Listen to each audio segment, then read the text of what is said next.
promoting Suits, which she's just about to be written off of. And she's told Vanity Fair it needs to be all about my advocacy and all about my philanthropy. And they've given Vanity Fair their marching orders. Vanity Fair is over here deciding who it is they want to send to do the interview.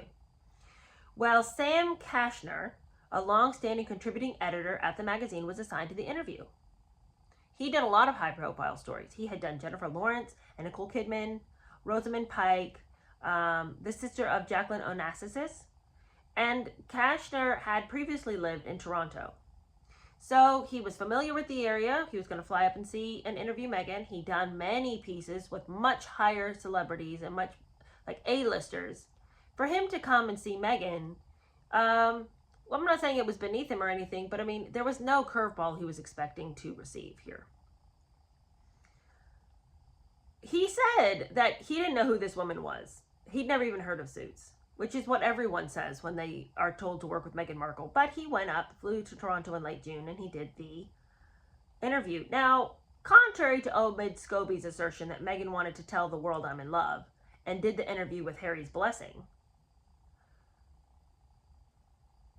Kashner arrived in the pouring rain at Meghan's home, knowing that his interview was under strict orders from both Harry and Kayleigh Thomas Morgan. Again, you do not bring up Harry. The reason you're getting this interview with Meghan is because of the 100th episode of Suits. Focus on her philanthropy and advocacy work. That's what this is about. Aware that Diana and Ferguson had both destroyed themselves in interviews, Harry was particularly sincere when he told Meghan, I need you to not mention the royal family. It's not a suggestion. This is not a, try not to. Please hear me when I say to you, this cannot be done. He also told Meghan he didn't want any kind of political talk. Let's not dump all over Donald Trump. Let's just not make it about that. Let's not talk about race. And more than anything, our relationship must be kept under wraps. He did not want to be mentioned in this article. So it does not matter what Omid Scobie wants to come and say now. It was with his blessing. He wanted her to have an opportunity to scream her truth. No, he was not interested in that. And we know that that's true because Kashner, who came to do the interview, knew he wasn't supposed to ask about Harry. So if it's with Harry's blessing, why did he have a list of do's and don'ts? What are they paying Omid Scobie to come out and just yeah all the day? At 12:30, Kashner watched Meghan prepare lunch in a tiny kitchen. The local market, she explained, sold wonderful quiche, goat's cheese, vegetables, and special breads. I baked a cake, she added, as she darted in and out, pummeling him with questions about his school and marriage and work. Kashner began to sense a reversal of roles. Always conscious of Janet Malcolm's quip that journalism is seduction, followed by betrayal, he sensed that Meghan was the seductress. And I think that this would have been jarring as a seasoned journalist to sit there and feel very viscerally that she was trying to snatch from his hands the job he had been given to do. Here she is, and it would have been this person, as a journalist, and I think as particularly a journalist who's used to doing profiles on other celebrities, would have been a very good judge of character. And let me just tell you, he was. And you can see very early on that she was trying to manipulate him and overly trying to make him comfortable so that then she could discuss what she wanted to discuss, change the nature of the interview. He knew he was being played. The entire time he felt like she was trying to play him, and it made him exceedingly uncomfortable. And look at her just playing the part of the little hostess. I baked a cake. Shove some of this goat cheese quiche down your gullet. I got it from the market down the street. Why don't you make your own quiche, since you're such a cook?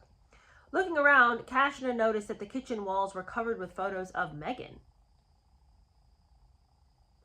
And on the coffee table, there was piles and piles of books, picture guides and history books, all about London. He says only the A to Z of London streets was missing. And he was uncertain whether she'd actually read any of the books about Britain. I think we all know she didn't after that quiz show episode. If I was dating a guy from a foreign country, I would be eating up everything about his country. I would be as interested in his country as I was about himself. because I would want to know, well, but what made you who you are? Like, I would be thrilled to know everything about him. Meghan just wants to, again, put on this great big act that she cares, that she's got all these books about London. Why does she have all those books out on the coffee table? It's painful how badly she does her manipulating. Because on the one hand, sometimes she's slick and sophisticated, and then other times it's like, oh, it's so sloppy. I'm embarrassed for you. Okay, well, the whole thing made him feel uneasy. I will tell you what would have made me feel uneasy. Sitting there spooning the quiche into my mouth, looking at all these pictures of Meghan Markle on her own kitchen walls. I don't know about you, but I don't have a lot of space on my kitchen walls to hang pictures of myself. Of all the places that you could hang a picture of yourself, your kitchen? That's odd. I mean, the only pictures in my kitchen are things that the kids drew that are stuck on the fridge. You know what I'm saying? Like, who's framing photos and finding kitchen wall space for a picture of yourself? Jeez. Okay, well, back to Kashner. Feeling incredibly uneasy. And both he and Meghan knew that there was a lot riding on the interview. And both of them understood the critical issue of Harry and that had been vetoed. So he was prepared not to discuss it. And he knew that she was prepared not to discuss it as well. We cannot overstate that. Meghan spoke, he realized, knowing that she had the winning ticket, but avoiding giving an impression of triumphism. So the whole time that they're talking, she's just got this, she's just very proud of herself, and she's just very self-assured because she knows who she is. However, as she spoke about my speech to the United Nations and her success as an 11-year-old against Procter & Gamble, Kashner thought to himself, it's hard to know if she's genuine. I mean, she is an actress after all. He had no reason to doubt her version of events. She told him, every day after school for 10 years, I was on the set of Married with Children, which was a really funny and perverse place for a little girl in a Catholic school uniform to grow up, wasn't it? That's kind of funny. It's such a juxtaposition. How was Kashner to know that, as Thomas Markle would tell us later, that was not every day after school. It was just her Friday afternoon treat. She could come. And how was Kashner to know that when she told him, for my entire senior year, I was in Argentina, working at the U.S. Embassy? How was he to know that that was a lie and that it wasn't a whole senior year, but it was, 5 weeks, and she wasn't really working at the U.S. Embassy? She was staying in it was just like a work-study program. How was he supposed to know this? Now, if your heart is in a panic, don't worry. They had fact checkers before they let this story run. Now, this is the part, this floored me right here. I'd heard this before, but I didn't know which journalist she'd said this to. And the fact that it was this journalist for this article, I'm just like, girl, you are so sloppy. You are so damn sloppy in how you try to manipulate people. This is like the dumbest line of all time. I don't think that she runs in her mind the things that she says before she says them. She says to him over their little lunch, you're not the typical journalist, Meghan said coyly over lunch. I like you, especially your stuttering. Can you imagine the backhand of that? Like, why would you say that? Of course we know why she said it. She said it to throw him off his guard, to feel the compliment and then to feel the sting and then to be emotionally regulated. This is what narcissists do. And of course she was going to say something to make him feel suddenly uncomfortable. And it's a power play that she can make him feel that way so that he's going to feel inferior immediately. And then she's got the upper hand. She's a snake. I hate that she said that. I hate that she said that. I don't like this person. I don't like her at all. And I know that this isn't news. We all know that I don't, but I try really hard to see where Meghan's coming from. I try to see, and wherever I can throw her a bone, I do. I hate this. I hate this. I don't like it when people work to make other people feel small. I hate that. So anyway, in the brief silence which followed, as you can imagine, Meghan failed to grasp that Kashner felt he was being played. It was a cat and mouse game, he reasoned, and she was calculating how to take advantage of the cards played. She knows the marks she wants to hit, he thought. She won't hit her goal by being genuine, he concluded. After lunch, she kicked off her shoes. Tucking her legs onto the seat, Meghan visibly relaxed, and to Kashner appeared sexy. This was the moment to probe and pry. Even that, the whole kicking off of the shoes, the total play act, just being so casual and just so sexy and just, like, ask me anything, it's just you and me, like, what do you want to talk about? A girl kicks off her shoes and, like, just acts casual. It's like catnip. Men cannot seem to resist this version of femininity. They want a woman who's dressed to the nines. They want a woman also who can kick off those heels and tuck her feet up on the couch. And like that transition from being sexy to casual is almost like more than they can handle. And Meghan must have figured this out early, probably during the days of the aughts. So she kicks off her shoes. She does this whole play act of just being so casual, so charming in her, casual ways. And Kashner decides, I might get a few words on Harry here. I'm not saying I'll run him. I might just see what she says. So he says, tell me about Harry. And he wasn't expecting an answer since they had both been under strict instructions not to discuss the topic. And she says, we're a couple. We're in love.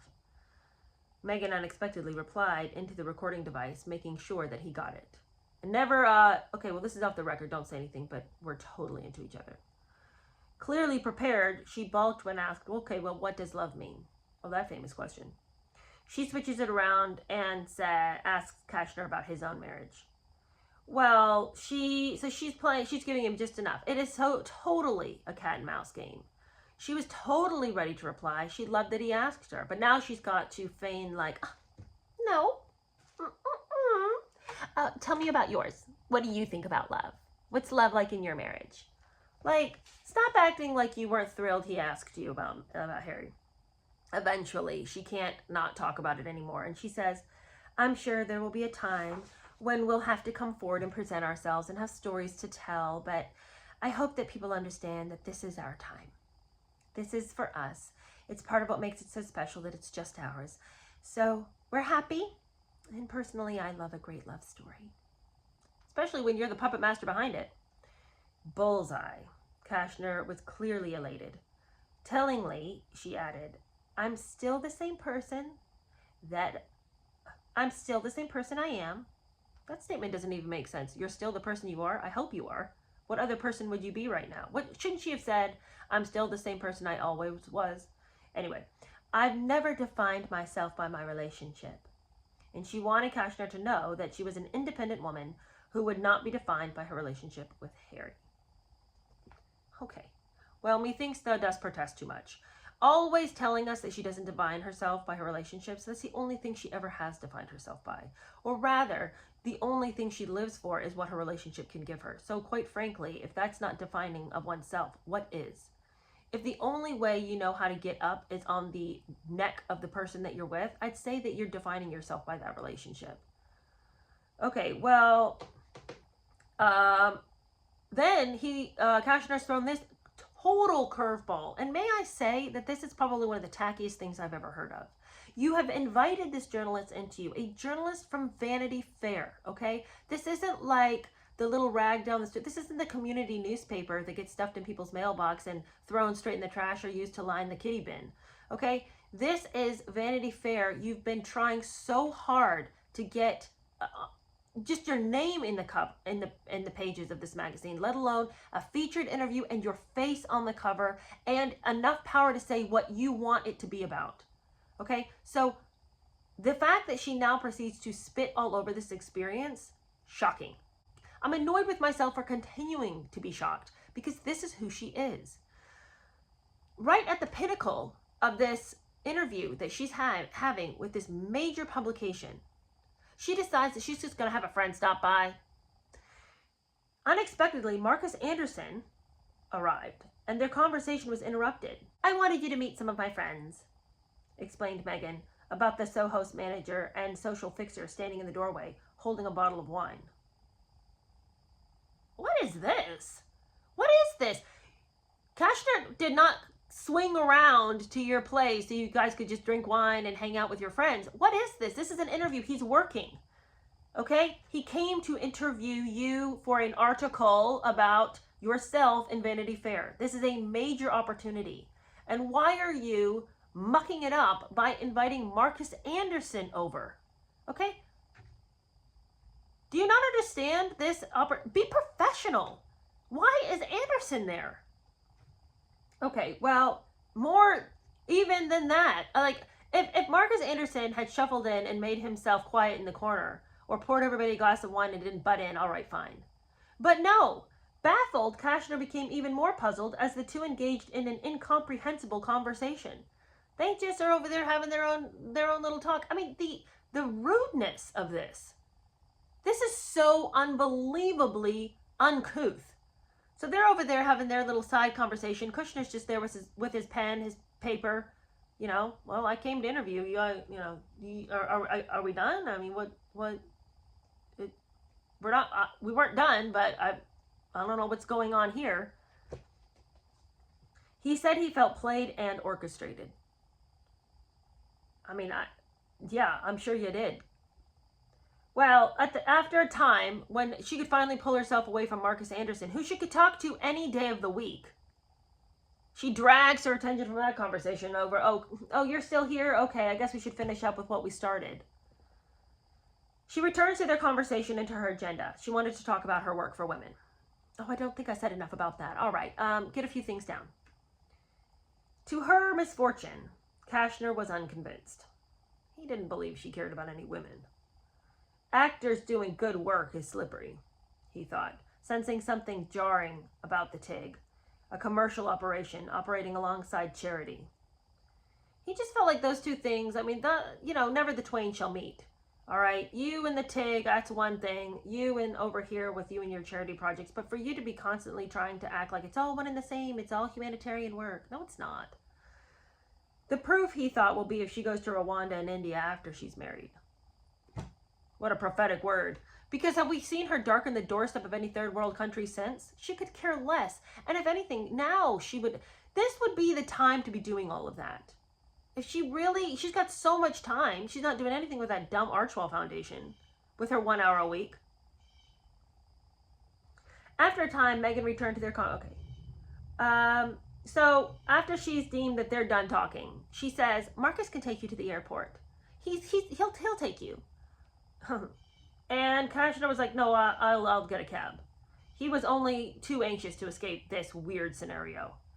Over the next few days, he called those who Meghan had recommended as her friends, and Serena Williams denied that she was Meghan's friend and said, we're just acquaintances, I just kind of know her.